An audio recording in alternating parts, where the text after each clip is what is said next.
नमस्कार, ABP news पर हाजिर हूं मैं रुमाना इसार खान। आगे का एजेंडा देख रहे हैं आप। विस्तार से खबरों के सिलसिले को आगे बढ़ाएंगे हम। उत्तर प्रदेश के मुख्यमंत्री योगी आदित्यनाथ, उन्होंने बड़ा बयान दिया है। यूपी में सबसे ज्यादा सुरक्षित हैं मुसलमान, ये कहना है योगी आदित्यनाथ का। मुसलमान उत्तर प्रदेश में सबसे ज्यादा सुरक्षित हैं। योगी आदित्यनाथ का ये बड़ा बयान। यूपी में सबसे ज्यादा सुरक्षित हैं मुसलमान। अखिलेश यादव को लेकर योगी आदित्यनाथ ने हमला बोला। जिनका आदर्श औरंगजेब, उनका आचरण भी वैसा है। औरंगजेब को आदर्श मानने वाले इतिहास नहीं जानते, ये कहा योगी आदित्यनाथ ने। वक्फ बोर्ड को लेकर सीएम योगी की तरफ से कहा गया, वक्फ जिसे अपनी जमीन कह दे वो उसकी हो जाती है। संभल पर योगी आदित्यनाथ का बयान, जहां पर भी तीर्थ स्थल दबाए गए हैं सब ढूंढेंगे। वहीं मथुरा श्री कृष्ण जन्मभूमि विवाद को लेकर योगी आदित्यनाथ की तरफ से कहा गया, मथुरा श्री कृष्ण की जन्मभूमि है, हम कोर्ट के आदेश का पालन कर रहे हैं, नहीं तो अब तक वहां बहुत कुछ हो गया होता। आपके राज्य में क्या मुसलमान सुरक्षित है? उत्तर प्रदेश में मुसलमान सबसे ज्यादा सुरक्षित है, सबसे ज्यादा सुरक्षित है। अगर हिंदू सुरक्षित है तो वह भी सुरक्षित है। कोर्ट भी कहता है कि ये बुलडोजर जस्टिस बंद होना चाहिए। जो जैसे समझेगा उसको उसी भाषा में समझाना चाहिए। भारत की राजनीति में भारतीय जनता पार्टी के लिए राहुल जैसे कुछ नमूने जरूर रहने चाहिए, जिससे एक रास्ता हमेशा के लिए साफ होता रहे, अच्छा रहता है। अखिलेश जी कहते हैं डबल इंजन क्या, अब तो इंजन एक दूसरे को नमस्ते तक नहीं करती। अपनी वर्तमान लीडरशिप को भी सम्मान करते हैं और अपने पूर्वजों के प्रति भी सम्मान का भाव रखते हैं, लेकिन जिनके आदर्श औरंगजेब हों तो उनका आचरण भी उसी प्रकार का जरूर होगा। आप क्यों कहते हैं कि उनका औरंगजेब उनके लिए आदर्श हैं? ये महाराणा प्रताप, महाराणा सांगा, छत्रपति शिवाजी महाराज और गुरु गोविंद सिंह के बारे में ये लोग बताएंगे। इतिहास के बारे में लोग क्या जानते हैं? जो औरंगजेब और बाबर की पूजा करते हो, जो जिन्ना को अपना आदर्श मानते हो, इन लोगों से इसकी उम्मीद नहीं की जा सकती। वक्फ अमेंडमेंट बिल को लेकर कुछ लोग मानते हैं कि बीजेपी जो है वो इस बिल के नाम पर मस्जिदों पर कब्जा करना चाहती है। वक्फ के नाम पर एक भी कोई इन्होंने वेलफेयर का काम किया हो, एक भी नहीं आप गिना सकते। वक्फ जिस लैंड को कह देगी कि ये उनकी है, उनकी मान ली जाएगी। हम भौचक हैं जी, ये कौन सा आदेश है? ये वक्फ संशोधन अधिनियम जेपीसी ने जो अपनी सिफारिश की है, ये आज की आवश्यकता है और इसको समयबद्ध तरीके से आगे बढ़ना चाहिए। और मुझे लगता है देश के हित में भी होगा, मुसलमानों के हित में भी होगा। आपने कहा कि संभल में 64 कुछ तीर्थ स्थल हैं और 18 की पहचान हो गई है। अब बढ़कर 54 तक पहुंच गई है। कितनी जगह खोदेंगे? कितने मस्जिद? जितने भी होंगे सब ढूंढेंगे। तो फिर आप मथुरा की बात क्यों उठा रहे हैं? मथुरा की बात क्यों नहीं उठानी? मथुरा श्री कृष्ण की जन्मभूमि नहीं है क्या? पर वो तो अब कोर्ट में है ना। कोर्ट का ही आदेश पालन कर रहे हैं ना, तो अब तक तो वहाँ बहुत कुछ हो गया होता। सीधे आपको लेकर चलते हैं। हमारे साथ समाजवादी पार्टी के प्रवक्ता अनुराग भदौरिया इस वक्त मौजूद हैं और जरा अनुराग भदौरिया से प्रतिक्रिया लेते हैं। योगी आदित्यनाथ, जिन्होंने अखिलेश यादव समाजवादी पार्टी को लेकर कहा है। अनुराग भदौरिया जी, आदर्श औरंगजेब, समाजवादी पार्टी के आदर्श औरंगजेब है क्या?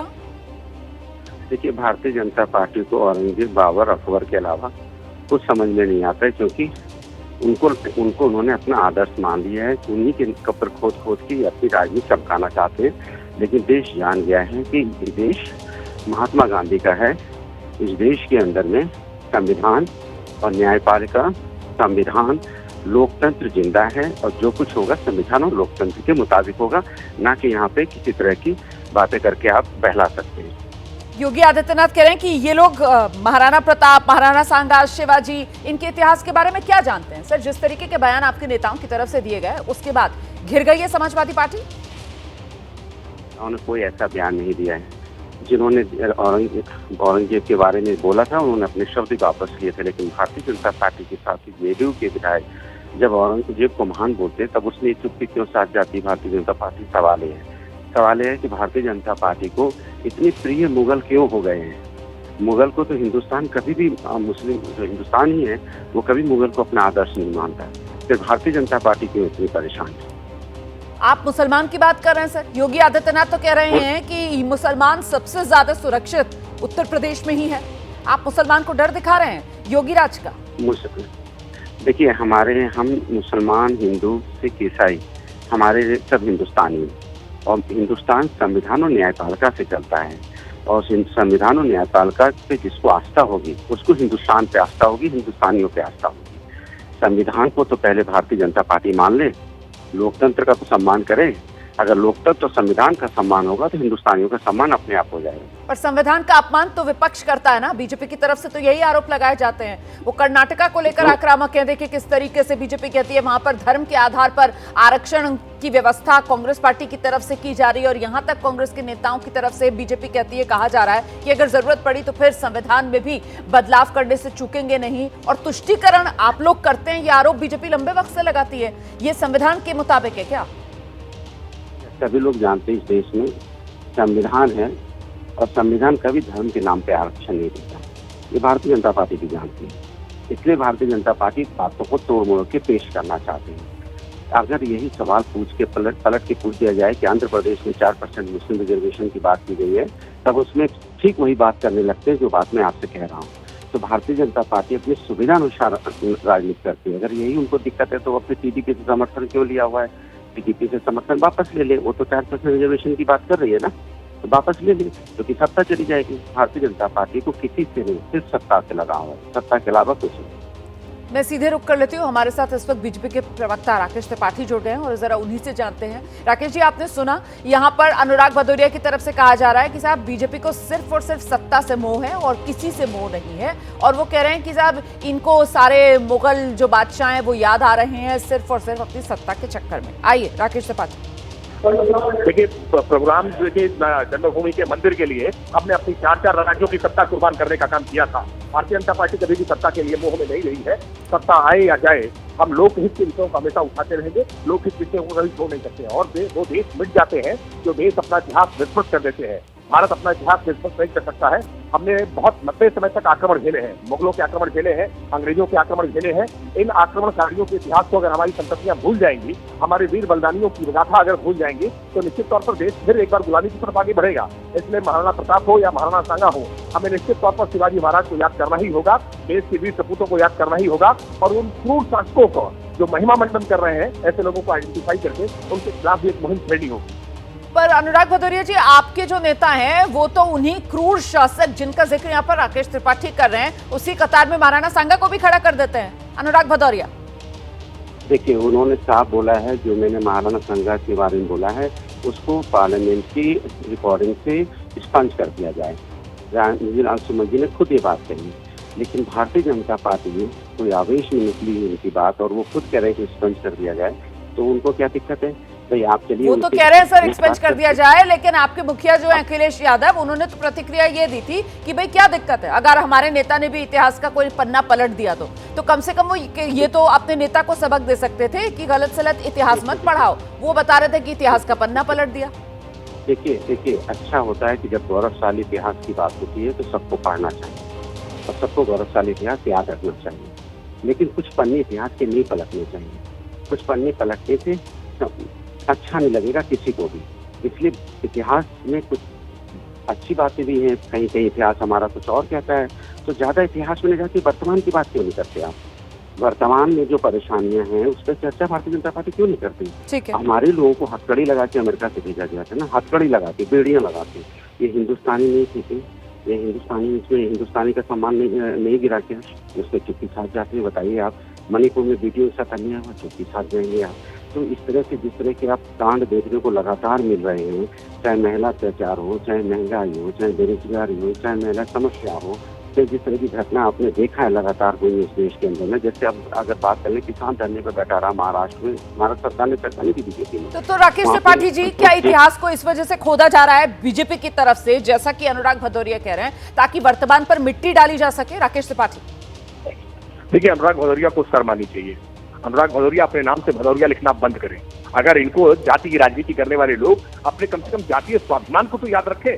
आज जिस तरह से महाराणा सांगा को इनकी पार्टी के लोग गाली दे रहे हैं और अनुराग भदौरिया उसको बेशर्मी के साथ कल गुलामी के लिए उसको मौन होकर के सुन रहे हैं, उसका बचाव करने का प्रयास कर रहे हैं, शर्म आनी चाहिए अनुराग भदौरिया आपको, और हिंदू होने के नाते शर्म आनी चाहिए आपको। अपने हिंदू और जो वीर योद्धा रहे हैं उन योद्धाओं के खिलाफ बातें आप कैसे सुन लेते हैं? आपको मुगल आक्रांताओं का महिमा मंडन कैसे सुन लेते हैं? एक तरफ अबू आजमी मुगल आक्रांताओं का महिमा मंडन करते हैं, दूसरी तरफ रामजीलाल सुमन जैसे निकृष्ट लोग भारतीय योद्धाओं का उनको अपमानित करने का प्रयास करते हैं। और अनुराग भदौरिया कह रहे हैं कि देश की महंगाई पर चर्चा कर लो। करिए ना महंगाई पर चर्चा, किसने मना किया है? लेकिन महंगाई पर चर्चा करते करते आप देश के महान सपूतों का अपमान मत करिए, ये नहीं कर सकते हैं आप, इसकी इजाजत देश नहीं दे सकता है।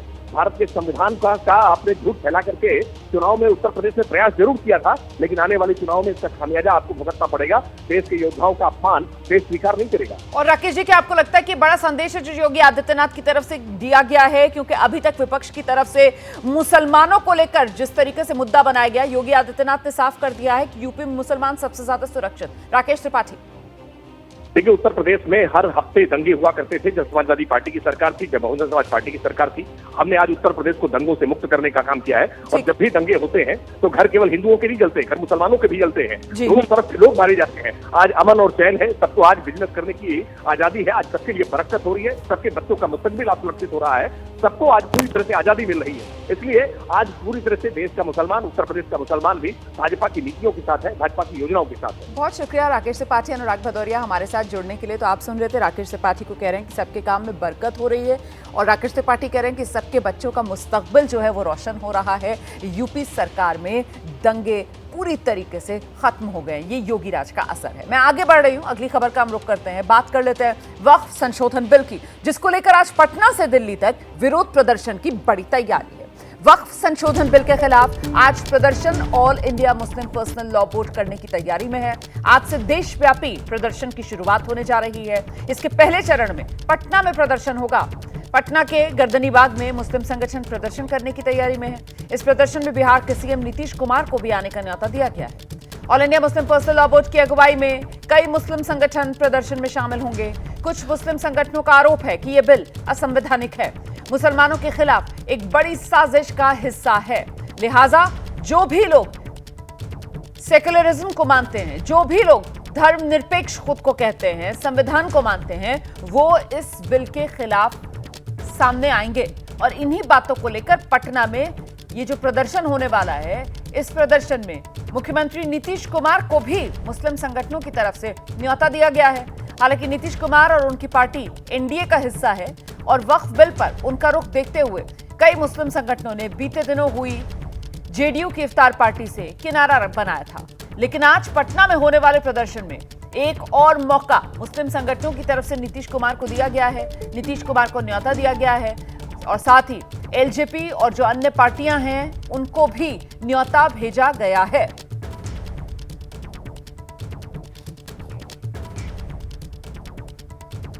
तो हमारा मानना ये है कि ये बिल वापस होना चाहिए और हम ये समझते हैं कि जेडीयू को और लोक जनशक्ति पार्टी को इसका साथ नहीं देना चाहिए।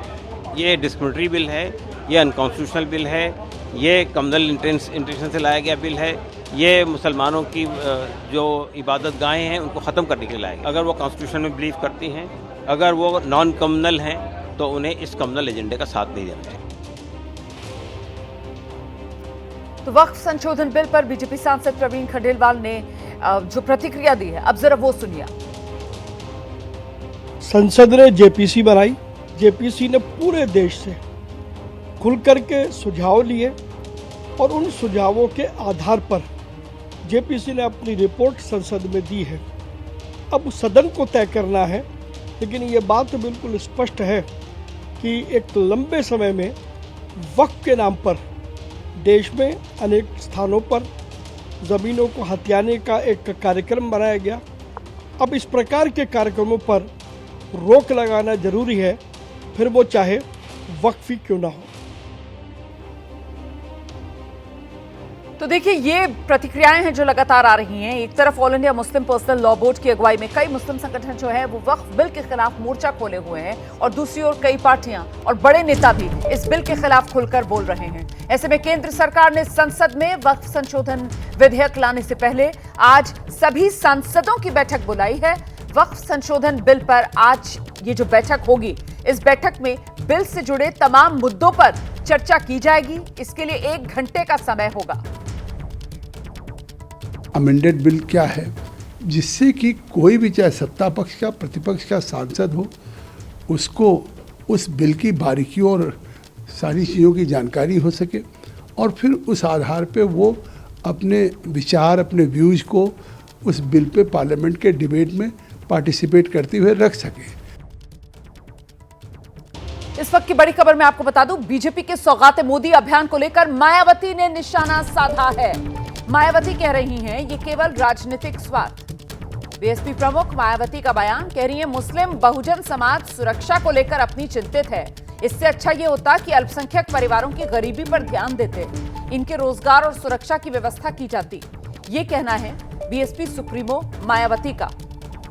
तो बीजेपी के सौगात मोदी अभियान को लेकर मायावती का ये निशाना है। तो बीजेपी का सौगात मोदी अभियान आप जानते हैं, जिसमें जो मुस्लिम बहनें हैं उनके लिए एक किट बीजेपी की तरफ से तैयार की गई है, जिसमें ईद के तोहफे आप कह सकते हैं, सेवई हैं, महिलाओं के लिए कपड़े हैं, वो इस किट में वितरित किए जा रहे हैं और इसी पर मायावती का ये निशाना।